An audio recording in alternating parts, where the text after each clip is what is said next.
Assalamualaikum warahmatullahi wabarakatuh. Kami dari kelompok 6. Perkenalkan, nama saya Abdul Jabbar Ahmed dengan NIM 24101012 dan teman saya Muhammad Manur Munawar dengan NIM 24101011. Kami akan memenuhi tugas ujian akhir semester dengan mata kuliah Pengantar Studi Islam yang diampu oleh dosen Bapak Dr. Andes Muhammad Arif, Magister Agama. Kami akan membahas buku dari beliau yaitu Ilmu Pendidikan Islam. Oke, silahkan untuk pembedah dipersilahkan. Oke, kita bedah di bab 1 tentang manusia dan pendidikan, hakikat manusia dan pengembangannya. Sasaran pendidikan adalah manusia. Pendidikan bermaksud membantu peserta didik menumbuh kembangkan potensi kemanusiaannya. Tugas pendidik hanya mungkin dilakukan jika pendidik memiliki gambaran yang jelas tentang siapa manusia itu sebenarnya. Dalam kenyataannya masih banyak pendidik yang belum mengetahui gambaran tentang siapa manusia itu dan sifat hakikat apa saja yang dimiliki manusia yang membedakannya dengan hewan, sehingga dalam melaksanakan pendidikan belum mendapatkan hasil yang memuaskan. Melihat kenyataan ini, penulis memandang perlunya dibahas tentang manusia dan pendidikan, hakikat manusia dan pengembangannya. Pengertian sifat manusia. Sifat hakikat manusia adalah ciri-ciri karakteristik yang secara prinsipil membedakan manusia dari hewan. Meskipun antara manusia dengan hewan banyak kemiripan, terutama dilihat dari segi biologisnya. Bentuknya misalnya, orang hutan bertulang belakang seperti manusia, berjalan tegak dengan menggunakan kedua kakinya, melahirkan, menyusui, dan pemakan segalanya. Bahkan Charles Darwin dengan teori evolusinya telah berjuang menemukan bahwa manusia berasal dari primat atau kera, tapi ternyata gagal karena tidak ditemukan bukti yang menunjukkan bahwa manusia muncul sebagai bentuk ubah dari primat atau kera. Disebutkan sifat hakikat manusia karena secara hakiki sifat tersebut hanya dimiliki oleh manusia dan tidak terdapat pada hewan. Karena manusia mempunyai hati yang halus dan dua pasukannya, yaitu yang pertama pasukan yang tampak, yang meliputi tangan, kaki, mata, dan seluruh anggota tubuh, yang mengabdi dan tunduk pada perintah hati. Inilah yang disebut pengetahuan. Yang kedua, pasukan yang mempunyai dasar yang lebih halus seperti syaraf dan otak. Inilah yang disebut kemauan. Pengetahuan dan kemauan inilah yang membedakan antara manusia dan binatang. Wujud sifat hakikat manusia. Wujud dari sifat hakikat manusia yang tidak dimiliki oleh hewan yang dikemukakan oleh paham eksistensialisme dengan maksud menjadi masukan dalam membenahi konsep pendidikan. Profesor Dr. Umar Tirta Harja DKK menyatakan, 1. Kemampuan menyadari diri. Berkat adanya kemampuan menyadari diri yang dimiliki manusia, maka manusia menyadari bahwa dirinya memiliki ciri khas atau karakteristik diri. Hal ini menyebabkan manusia dapat membedakan dirinya dan membuat jarak dengan orang lain dan lingkungan di sekitarnya. Yang lebih istimewa lagi, manusia dikaruniai kemampuan membuat jarak diri dengan dirinya sendiri, sehingga manusia dapat melihat kelebihan yang dimiliki serta kekurangan-kekurangan yang terdapat pada dirinya. Kemampuan memahami potensi-potensi dirinya seperti ini, peserta didik harus mendapat pendidikan dan perhatian yang serius dari semua pendidik supaya dapat menumbuh kebangkan kemampuan mengeluarkan potensi-potensi yang ada pada dirinya.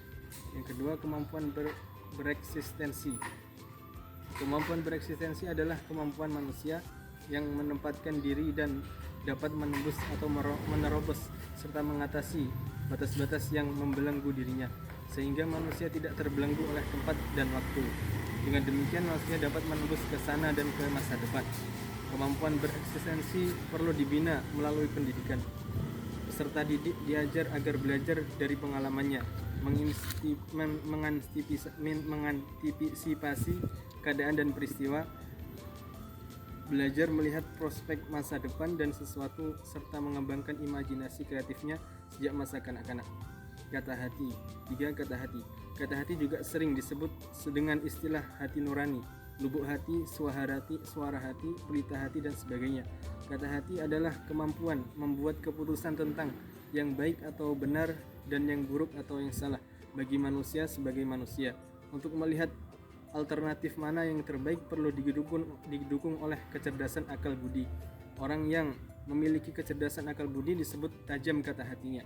Kata hati yang tumpul agar menjadi kata hati yang tajam harus ada usaha melalui pendidikan kata hati yaitu dengan melatih akal kecerdasan dan kepekaan emosi. Tujuannya agar orang yang memiliki keberanian berbuat yang didasari oleh kata hati yang tajam sehingga mampu menganalisis serta membedakan mana yang baik atau benar dan buruk atau salah bagi manusia sebagai manusia. Yang keempat, moral. Jika kata hati diartikan sebagai bentuk pengertian yang menyertai perbuatan, maka yang dimaksud moral adalah perbuatan itu sendiri. Moral dan kata hati masih ada jarak antara keduanya. Artinya orang yang mempunyai kata hati yang tajam belum tentu moralnya baik. Untuk mengetahui jarak tersebut harus ada aspek kemauan untuk berbuat. Dari uraian di atas dapat disimpulkan bahwa moral yang sinkron dengan kata hati yang tajam merupakan moral yang baik. Sebaliknya, perbuatan yang tidak sinkron dengan kata hatinya merupakan moral yang buruk atau rendah. Yang kelima, tanggung jawab. Sifat tanggung jawab adalah kesediaan untuk menanggung segenap akibat dari perbuatan yang menuntut jawab yang telah dilakukannya. Wujud bertanggung jawab bermacam-macam. Ada bertanggung jawab kepada dirinya sendiri untuk tuntutannya adalah penyesalan yang mendalam. Tanggung jawab kepada masyarakat, bentuk tuntutannya adalah sanksi-sanksi seperti cemooh masyarakat, hukuman penjara dan lain-lain. Tanggung jawab kepada Tuhan, bentuk tuntutannya adalah perasaan berdosa dan terkutuk. 6. Rasa kebebasan. Rasa kebebasan adalah titik merasa terikat oleh sesuatu tetapi sesuai dengan tuntutan kodrat manusia. Artinya bebas berbuat apa saja sepanjang tidak bertentangan dengan tuntutan kodrat manusia. Jadi kebebasan atau kedekatan dalam arti yang sebenarnya memang berlangsung dalam keterikatan. 7. Kewajiban dan hak. Kewajiban dan hak adalah dua macam gejala yang timbul karena manusia itu sebagai makhluk sosial. Yang satu ada hanya karena adanya yang lain, dan tidak ada hak tanpa kewajiban. Tidak ada hak tanpa kewajiban. Kewajiban ada karena ada pihak lain yang harus dipenuhi haknya. 8. Kemampuan menghayati kebahagiaan. Kebahagiaan adalah merupakan integrasi dari segenap kesenangan, kegembiraan, kepuasan dan sejenisnya dengan pengalaman pahit dan penderitaannya. Proses dari kesemuanya itu yang menyenangkan atau yang pahit menghasilkan suatu bentuk penghayatan hidup yang disebut bahagia. Dengan demikian dapat disimpulkan bahwa kebahagiaan adalah perpaduan dari usaha, hasil atau takdir kesediaan menerimanya. Terus lanjut ke dimensi hakikat manusia, keunikan dan dinamika. Dalam hal ini ada 4 macam dimensi yang akan dibahas, yaitu pertama, dimensi keindividuan. Setiap anak manusia yang dilahirkan telah dikaruniai potensi untuk menjadi berbeda dari yang lain atau menjadi dirinya sendiri. Inilah sifat individualitas. Karena adanya individualitas, itu setiap orang mempunyai kehendak, perasaan, cita-cita, kecenderungan, semangat, dan daya tahan yang berbeda-beda. Setiap manusia memiliki kepribadian unik yang tidak dimiliki oleh orang lain. Kedua, dimensi kesosialan. Setiap bayi yang lahir dikaruniai potensi sosialitas. Demikian dikatakan M.J. Levengelet pada tahun 1955 dalam buku Pengantar Pendidikan oleh Profesor Dr. Tirta Raharja dan Dr. Andos S.L. Laulo pada tahun 2005 menyatakan pernyataan tersebut dapat diartikan bahwa setiap anak dikaruniai benih kemungkinan untuk bergaul. Artinya setiap orang dapat saling berkomunikasi yang pada hakikatnya di dalamnya ada unsur saling memberi dan menerima. Adanya dimensi kesosialan pada diri manusia tampak jelas pada dorongan untuk bergaul. Dengan adanya dorongan untuk bergaul, setiap orang ingin bertemu dengan sesamanya. Manusia hanya menjadi manusia jika berada di antara manusia. Tidak ada seorang pun yang dapat hidup seorang diri lengkap dengan sifat hakikat kemanusiaannya di tempat yang terasing. Sebab seseorang hanya dapat mengembangkan sifat ini dan melaksanakan nilai-nilai tersebut dalam perbuatan. Jerakoro 1978 halaman 36 sampai 39 dalam buku Pengantar Pendidikan Profesor Dr. Tirta Raharja dan Dr. Randos STTL Laulo 2005. Agar manusia dapat melakukan apa yang semestinya harus dilakukan, maka dia harus mengetahui, menyadari, dan memahami nilai-nilai. Kemudian diikuti dengan kemauan atau kesanggupan untuk melaksanakan nilai-nilai tersebut. Nomor 4, dimensi keberagaman.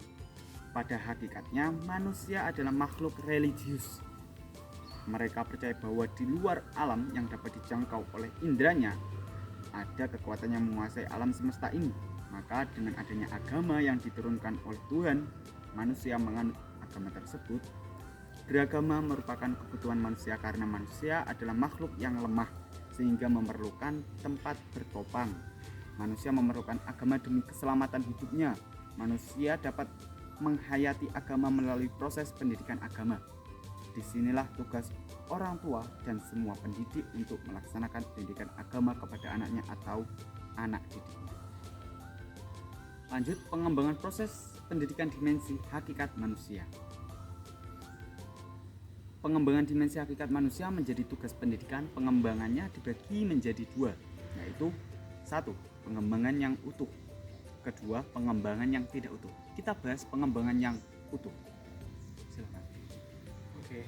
Pengembangan yang utuh yaitu apabila pengembangan dimensi hakikat manusia itu terjadi secara utuh antara jasmani dan rohani, antara dimensi keindividualan,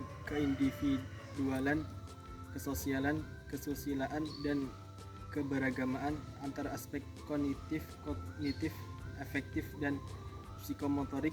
Semua dimensi tersebut harus mendapat layanan dengan baik. Tidak terjadi pengabaian terhadap salah satunya. Dalam hal ini dimensi keberagamaan menjadi tumpuan dari ketiga dimensi yang lain. Dengan demikian dapat disimpulkan bahwa pengembangan dimensi hakikat manusia yang utuh diartikan sebagai pembinaan terpadu terhadap seluruh dimensi hakikat manusia sehingga dapat tumbuh dan berkembang secara laras, maka secara totalitas dapat membentuk manusia yang utuh. Pengembangan yang tidak utuh. Pengembangan yang tidak utuh adalah proses pengembangan dimensi hakikat manusia yang tidak seimbang antara dimensi yang satu dengan yang lainnya. Artinya ada salah satu dimensi yang terabaikan penanganannya. Pengembangan yang tidak utuh akan menghasilkan kepribadian yang pincang dan tidak mantap. Pengembangan yang seperti ini merupakan pengembangan yang patologis atau tidak sehat. Lanjut ke pandangan Islam. Pandangan Islam ini ada dua.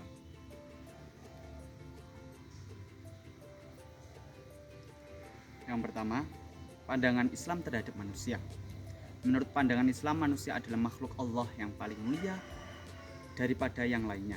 Ia bukan ada dengan sendirinya, tetapi diciptakan oleh Allah dengan dikaruniai sifat-sifat khusus yang tidak dimiliki oleh makhluk yang lain. Allah menciptakan manusia dalam bentuk fisik yang bagus dan seimbang, sesuai dengan firman Allah surat At-Tin, yang artinya sesungguhnya telah kami jadikan manusia itu di dalam bentuk sebaik-baiknya. Ayat 4. Dalam hubungan dengan pendidikan menurut pandangan Islam, manusia dapat kita lihat dari 3 titik saja, yaitu A. Manusia sebagai makhluk yang mulia. Manusia sebagai makhluk yang mulia diciptakan oleh Allah sebagai penerima dan pelaksana ajaran agama.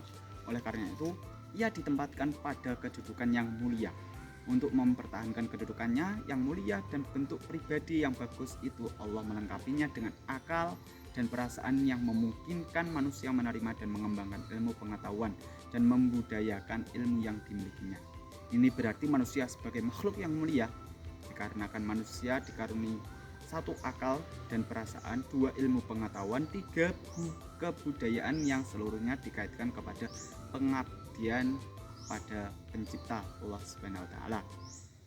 Yang pertama, akal dan perasaan akan dibedah oleh Mas Arul. Setiap orang menyadari bahwa ia mempunyai akal dan perasaan. Akal pusatnya di otak, digunakan untuk berpikir. perasaan pusatnya di hati. Dalam kenyataan keduanya sukar dipisahkan. Penggunaan akal dan perasaan dapat menentukan kedudukan seseorang dalam lingkungan sosialnya.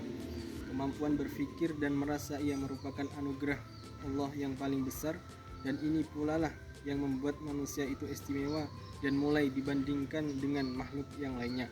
Allah menyuruh manusia berpikir baik tentang dirinya atau tentang alam semesta ini sehingga menghasilkan ilmu pengetahuan. Yang kedua, ilmu pengetahuan.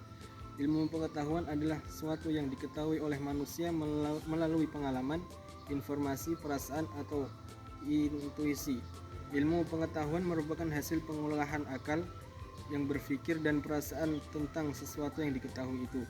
Faktor terbesar yang membuat manusia itu mulia adalah karena ia berilmu dan menggunakan ilmunya. Dia dapat menguasai alam, meningkatkan iman dan takwanya juga dengan ilmu. 3. Kebudayaan. Islam memandang manusia sebagai makhluk pendukung dan pencipta kebudayaan dengan akal. Ilmu dan perasaan ia membentuk kebudayaan dan mewariskan kebudayaan itu kepada anak turunnya. Manusia sebagai khalifah di bumi. Setelah bumi ini diciptakan, Allah memandang perlu bumi itu didiami, diurus dan diolah. Untuk itu ia menciptakan manusia dengan sebagai khalifah di bumi. Kemampuan bertugas ini adalah anugerah Allah dan sekaligus merupakan amanat yang dibimbing dengan suatu ajaran yang pelaksanaannya merupakan tanggung jawab manusia yang bernama khalifah itu. C. Manusia sebagai makhluk pedagogi. Makhluk pedagogi ialah makhluk Allah yang dilahirkan membawa potensi dapat dididik dan dapat mendidik. Makhluk itu adalah manusia sehingga mampu menjadi khalifah di bumi. Pendukung dan pengembang kebudayaan ia dilengkapi dengan fitrah Allah merupakan bentuk yang dapat berkembang sesuai dengan kedudukannya sebagai makhluk yang mulia. Pikiran, perasaan, dan kemampuannya berbuat merupakan komponen dari fitrah itu. Fitrah inilah yang membedakan manusia dengan makhluk yang lain dan membuat manusia itu istimewa dan lebih mulia, dan sekaligus berarti bahwa manusia adalah makhluk pedagogi. Kedua, pandangan Islam terhadap pendidikan. Ahmad Marimba mendefinisikan pendidikan sebagai suatu bimbingan atau pimpinan secara sadar oleh guru terhadap perkembangan jasmani dan rohani murid menuju terbentuknya kepribadian yang utama. Menurut pandangan Islam, pendidikan itu sangat penting karena syariat Islam tidak akan dihayati dan diamalkan oleh umatnya kalau hanya diajarkan saja. Untuk itulah agar Islam bisa diamalkan oleh umatnya tidak hanya teoritis tetapi juga praktis, maka umat Islam harus dididik melalui proses pendidikan sebagaimana yang telah dilakukan oleh Nabi Muhammad SAW dalam mengajak orang untuk beriman dan beramal serta berakhlak yang baik sesuai dengan ajaran Islam dengan berbagai metode dan pendekatan, sehingga beliau adalah seorang pendidik yang berhasil. Kesimpulan dari pembahasan di atas dapat kita simpulkan hal-hal sebagai berikut. 1. Sifat hakikat manusia adalah ciri-ciri karakteristik yang secara prinsipil membedakan manusia dan hewan atau dari makhluk lainnya.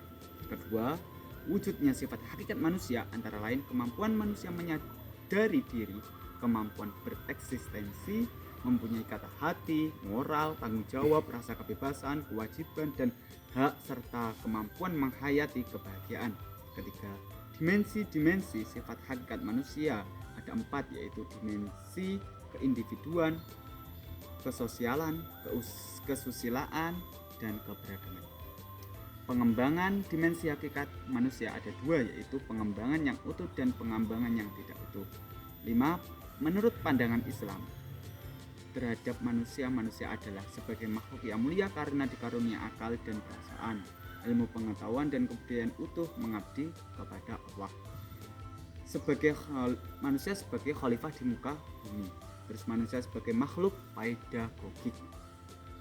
Terus manusia terhadap pendidikan. Menurut pandangan Islam, pendidikan itu sangat penting karena syariat Islam dapat dihayati dan diamalkan oleh umatnya hanya dengan proses pendidikan seperti yang dilakukan oleh Nabi Muhammad SAW. Terima kasih. Sekian dari pembahasan bab 1 dari buku Dr. Andes Muhammad Arif, kurang lebihnya mohon maaf. Dinas Suratul Mustaqim kelompok 6 mengucapkan terima kasih sebanyak-banyaknya. Wassalamualaikum warahmatullahi wabarakatuh.